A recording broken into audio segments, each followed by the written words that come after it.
The United States government formally acquired the Philippines from Spain with the signing of Treaty of Paris on December 10, 1898. The U.S. government declared military rule in the Philippines on December 10, 1898. Just 2 days before the U.S. Senate ratified the treaty, fighting broke out between American forces and Filipino nationalists led by Emilio Aguinaldo, who sought independence rather than a change in colonial rules. The ensuing Philippine-American War lasted 3 years and resulted in the death of over 4,200 American and over 20,000 Filipino combatants. As many as 20,000 Filipino died from violence, famine, and disease. The war was brutal on both sides. U.S. forces at the time burned villages, implemented civilian concentration policies, and employed torture on suspected guerrillas, while Filipino fighters also tortured, captured soldiers, and terrorized civilians who cooperated with American forces.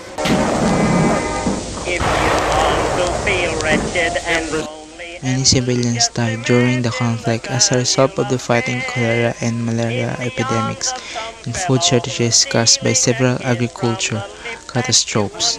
Filipino revolutionary under Aguinaldo seized control of most of the Philippines' main island of Luzon and proclaimed the establishment of the independent Philippine Republic. When it became clear that U.S. forces were intent on imposing American colonial control over the islands, the early clashes between two sides in 1899 swelled into an all-out war. Americans tended to refer to the ensuing conflict as insurrection rather than acknowledge the Filipinos' contention that they were fighting towards of foreign invaders. Aside from the negative effects of American colonization in the Philippines, it also has a good effects. The United States improved the economy and system of the government, where the Filipinos had a great political participation and more economic gains. The 31st Infantry returning from morning parade on an expanse just outside the walls, where was once a moat. Though begun 350 years ago, it has endured well.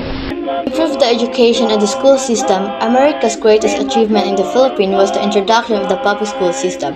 Overall, the public school system increased the number of Filipinos who knew how to read and write.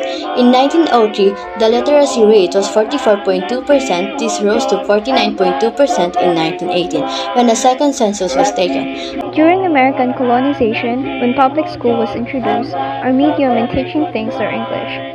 Thomasites, or the English teachers, introduced Filipinos to the Anglo-American modes of thought, culture, and life ways.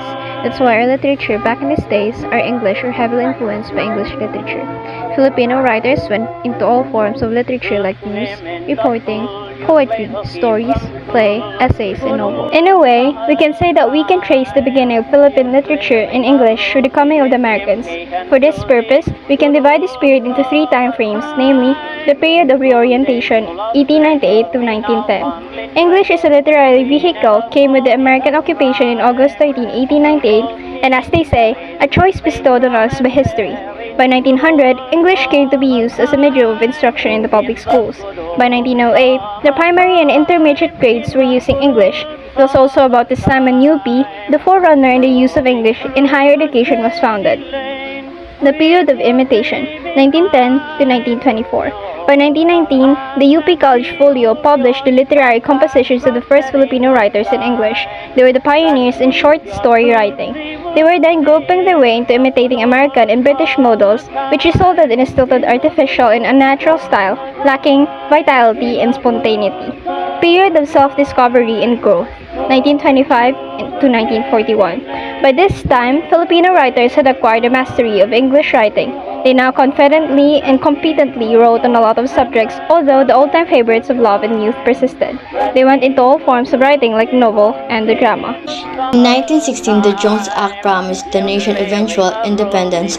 The archipelago became an autonomous commonwealth in 1935, and the U.S. granted independence in July 4, 1964. Authorized and directed by the President of the United States to proclaim the independence of the Philippines as a separate and self-governing nation.